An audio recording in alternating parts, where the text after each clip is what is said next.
So I don't know about you, but I find the amount of products available to treat acne kind of overwhelming, and all I really want to know is what actually works. But fear not, I've done all the research so that you don't have to, so by the end of this video you'll have all the skincare information you need to help treat your acne. Hey guys, welcome back to my channel. I hope you guys are all super well. Welcome if you're new here. My name's Sarah. I make videos every single week here on YouTube talking about my acne journey and how I managed to clear my skin up. So if that sounds like something you're interested in, then please consider subscribing because I would love to see you here each week. I upload every Sunday. So the very first ingredient I'm going to talk about is sulfur, and you might have heard a lot about this because it is an ingredient that has been around for years and years and years to help treat acne. And the reason I want to talk about it first as well is because I have found such good results by freezing MSM cream, which is a form of sulfur, and applying that if I do feel a breakout coming up. I guess it's best used for sort of mild to moderate acne. I don't think it's going to really like save your skin if you're like covered with cystic acne like I was, but it's such a good ingredient and it's natural, of course, so I thought it's definitely worth mentioning. So I guess the best thing about sulfur is that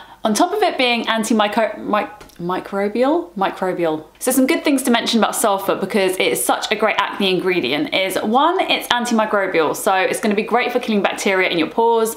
We all know that bacteria has a big part to play in acne. Along with that, it's also great for exfoliating the skin. So what it will do is actually sweep away all the dead skin cells on the top layer, particularly if you're using it as like a mask or a scrub. So yeah, I would say that's probably my favorite reason to use it. My least favorite reason to use it is the smell, because I don't know if you guys have ever smelt sulfur, but it is really unpleasant. So the best form that I've found is MSM cream because it does actually smell quite good. I recently went to Iceland this year. I don't know if you guys have been, but you can go into these like hot springs where you swim in these like pools of hot water that are all natural, but there is so much sulfur there that it just smells like rotten egg. It's disgusting, but that ingredient is actually really powerful for your skin.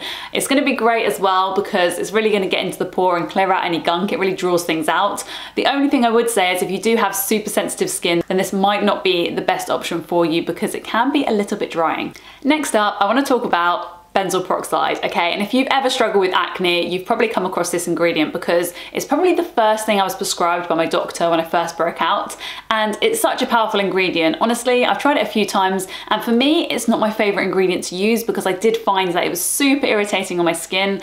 I know that there's a lot of chat about you have to kind of wait it out, get to the sort of third, fourth, maybe even fifth week to actually start seeing results and seeing your skin kind of calm down in terms of the red flaky skin. But despite my experiences with it, I would definitely recommend having a look into it because it has definitely been proven to be probably one of the most powerful ingredients when fighting acne. So the most powerful thing about benzoyl peroxide is its ability to kill bacteria. So when you get a spot, that problem has really started by a number of different things, but really it's because an environment has been kind of hosted in your pore that really attracts P. acnes, which is the bacteria that already lives in your skin, but when you give it a really kind of oily pore, somewhere that it really loves, I mean, if it gets to an oily pore, it's going to absolutely have a field day. It's going to probably reproduce. It's going to, you know, go wild. So what happens is then all of a sudden your body goes into kind of overdrive trying to kill that bacteria and creates inflammation. So it's really great if we can get to the point where your skin is actually killing the bacteria that is overproducing in the first place to avoid the inflammation. And that's really where benzoyl peroxide comes in. It really attacks that pore and makes it an unhospitable environment for the P. acnes to multiply. Like I said, I find it too irritating for my skin, but so many people have reported amazing results whilst using it. I did try the acne.org regime, but unfortunately it just wasn't for me. But like I said, so many people have reported great results, so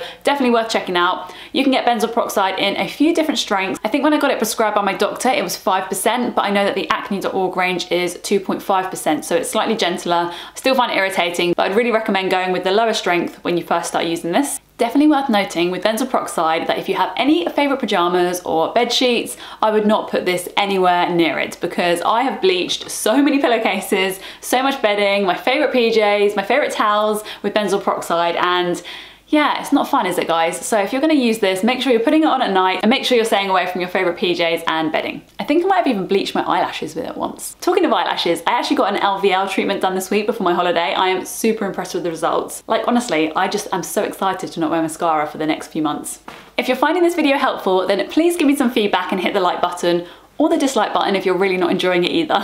And for those of you that are really excited to clear your acne, comment clear skin so that I know you're on this journey with me. So the next big acne fighting ingredient I want to talk about is alpha hydroxy acids, better known as AHAs. So like with all acids that are formulated to apply on your skin, the main goal with them is actually to exfoliate your skin and to start turning the skin over at a faster rate, revealing the new smooth skin underneath. Glycolic acid seems to be the most commonly used AHA, but I would also really recommend lactic acid. I've tried this a few times and actually I find it a lot less irritating than glycolic, so definitely worth looking into. So because of the exfoliating properties of AHAs, what they'll do is gently exfoliate the top layer of skin, so they really break away the sort of dead skin cells, and that's why it's really great to use if you've got kind of discoloration from acne, those sort of hyperpigmentation that's left after a breakout clears. The big difference between AHAs and some other acids is that they are water soluble, which means that if you apply this over moisturizer or anything with oil in it, it really won't penetrate through that. So I would absolutely recommend applying glycolic acid, lactic acid, any AHA on a clean face. So my favorite product with glycolic acid is most definitely the Ren mask. Okay, so it kind of comes in like an orange kind of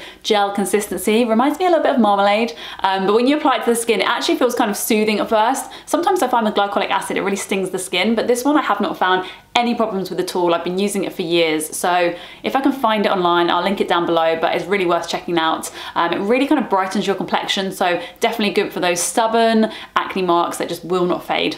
Okay, so next up is another acid, and it's azelaic acid. I think I'm saying that right, but I could be proven wrong. So if I'm actually saying that wrong, let me know in the comments, because it's kind of hard to pronounce all these ingredients. I found a great product for this, and it's by Paula's Choice. I think it's about 10% or 8%. I'll again leave that in the description below, but this stuff is so great for reducing pimple size. I'm not entirely sure of the exact science behind it, but it definitely gets rid of kind of the inflammation and really zaps up any kind of blackheads and whiteheads. As I said before, all acids are really great for exfoliating the skin, so it's really kind of speeding up the process. If you do get a spot, it kind of brings it to the surface and gets rid of it even quicker, so definitely look into it. The last ingredient I'm going to talk about is actually one that I've heard a lot about recently, and I get loads of messages on Instagram asking if I've used it. By the way guys, if you're not following me on Instagram, you definitely should. My handle is @Sarah_skin story. Please come over and join me after this. But the one ingredient, and I think it's caused a big stir because The Ordinary did a really great product, and that is niacinamide. Okay, and I think I'm saying that right, but again, leave me a comment if I'm saying it wrong. But yeah, this has caused quite a big stir because The Ordinary released their product with it and everyone seems to love it. I personally haven't tried it, but I thought it's worth mentioning in this video because I've heard so many good things.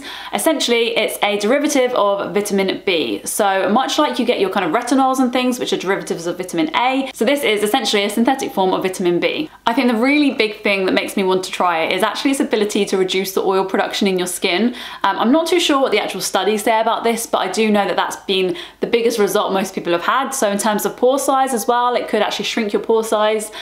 So really worth looking into this ingredient. It's also known to be really great at bringing down inflammation. So certainly an ingredient we should all be looking at if we're struggling with our skin. I'm certainly going to try it out and give it a go. But yeah, let me know if you've already tried it. I would love to hear if it's actually worth doing. Like I said, so many people have recommended it to me, so I really need to give it a go. Please leave me a comment if you've also tried it, because I'd love to hear about your experience with it too. In fact, leave me a comment if you've tried any of these ingredients, because in fact, if you've tried them, your experience could actually help someone else who's thinking about giving them a go. So before we end this video, I just wanted to remind you to hit the subscribe button and hit the little bell, and come and join me over on Insta, because I love catching up with you guys over there as well. I am literally always on my stories, so yeah, come over and let's have a chat. Thanks so much for watching this one, guys. Have a lovely week, and I will see you in my next one. Bye.